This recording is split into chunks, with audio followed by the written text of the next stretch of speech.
Ano-ano nga ba yung mga requirements para sa DOLE unemployment benefit?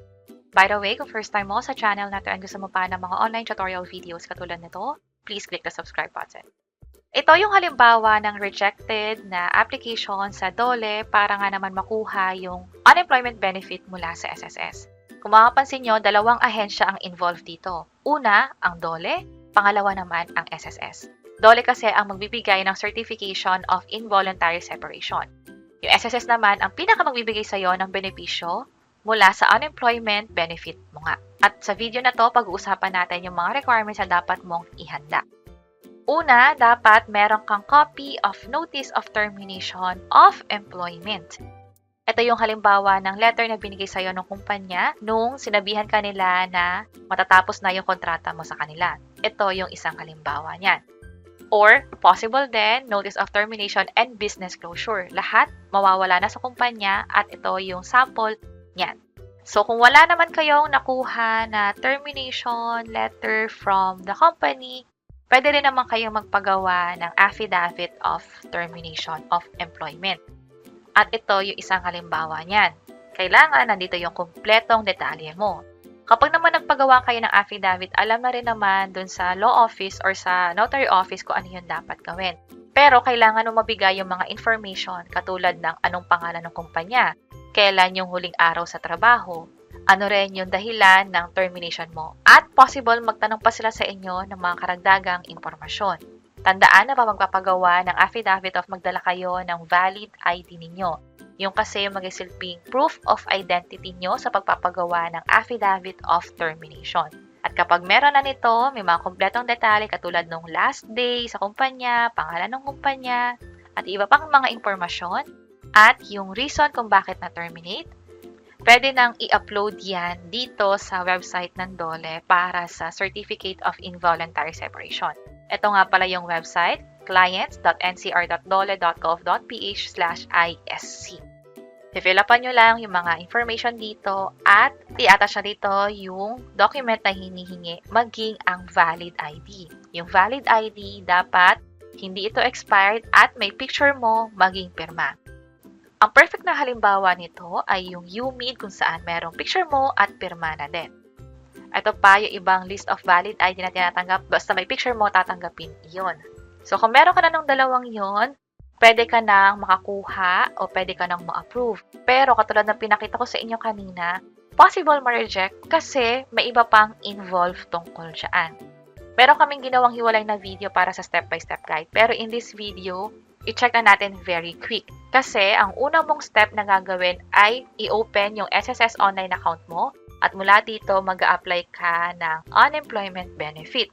Hindi step 1 ang DOLE. Although, ipe-prepare mo muna yung mga documents na hinihingi ng DOLE. Kapag meron ka na nun, ang pinakauna mong gagawin ay sa website ng SSS. Hindi na kailangan pumunta sa branch ng SSS, maging sa branch ng DOLE. Lahat ay online. Dito ka mag-submit ng application mo. Halimbawa, na-click ko na to, ilalagay mo yung date of separation. Click mo yung proceed. At kailangan fill upan yung mga information dito. Halimbawa, ito, yung dahilan ng involuntary separation reason. By the way, kung may question kayo na nag-resign ako sa kumpanya, makakakuha ba ako ng benepisyo mula sa SSS? Hindi. Kailangan kasi hindi kayo nag-volunteer na umalis. Involuntary, ibig sabihin kumpanya yung nag-decide na tapusin na yung kontrata ninyo sa kanila. At kapag kinlik mo tong proceed, makakakuha ka ng transaction reference number. Gagamitin mo to sa application mo sa DOLE. Yun nga lang, hindi ka pwedeng dumiretso agad sa DOLE para gawin yung application o yung pag-claim ng Certificate of Involuntary Separation. Kasi, hihintayin mo pa yung HR ninyo o yung kumpanya na i-certify yung involuntary separation mo. So, katulad na nakalagay dito, a notification shall be sent once your employer has successfully certified o inapprove nila yung involuntary separation mo. So, ang gagawin mo after ng step 1 sa SSS, ang step 2 nun ay sabihan mo na yung kumpanya ninyo o yung HR ninyo na nag-file ka na sa SSS. At kailangan nila yung i-certify. Meron kasing deadline ito na kadalasan ay tumatakbo lang ng 7 days simula nung nag-apply ka ng unemployment benefit sa SSS. At kapag nga na-certify na nila yon, ganito dapat yung makikita ninyo. wala na yung nakikitang 7-day window para dun sa pag-certify. Instead, may nakikita ka ritong, do you want to cancel this transaction? Syempre, hindi natin yan ika-cancel dahil ang gagawin na natin ay pupunta na sa website ng DOLE. Fill up pa nitong mga information at dahil ready na yung document mo, siya namang ilalagay mo dito.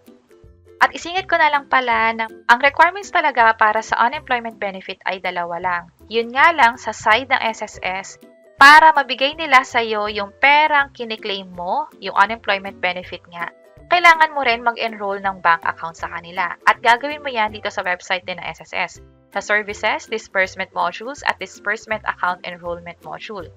At mula dito, i-check lang to, click Proceed. Pwede kang mag-enroll ng bank account mo, halimbawa, Bank of the Philippine Islands, ito yon, at kukompletihin yung requirements dito. May hiwalay na requirements para sa disbursement account. At itong ginagawa natin ay hindi lang applicable para sa unemployment benefit. Halimbawa, maglo-loan ka sa future o kukuha ka pa ng ibang mga benepisyo, sickness benefit or maternity benefit, or pwedeng retirement benefit, magagamit din itong bank account na yon kasi dito na itatransfer nga ng SSS yung pera. Hindi na sila nag-i-issue ng cheque. At ano yung mga requirements na yon? Proof of account. Pwedeng ATM card na nakalagay doon yung account number at name, o kaya yung passbook naman or validated deposit slip. Next naman is valid ID ulit at selfie. Yung selfie, dapat hawak mo yung proof of account na ginamit mo rito at yung ID card. Ganito yung itsura ng selfie. So kung mapapansin nyo, kung wala pa kayo ng Disbursement Account Enrollment Module, madadagdagan yung requirements na kailangan nyong i-prepare.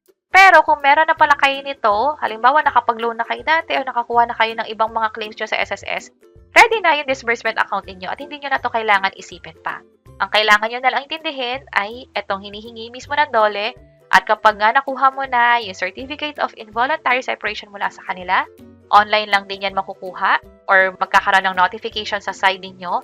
Ang kailangan nyo na lang hintayin ay yung confirmation mula sa SSS na hihintayin nyo na lang na makuha yung pera ninyo doon sa bank account na in-enroll nyo dito sa disbursement sa SSS.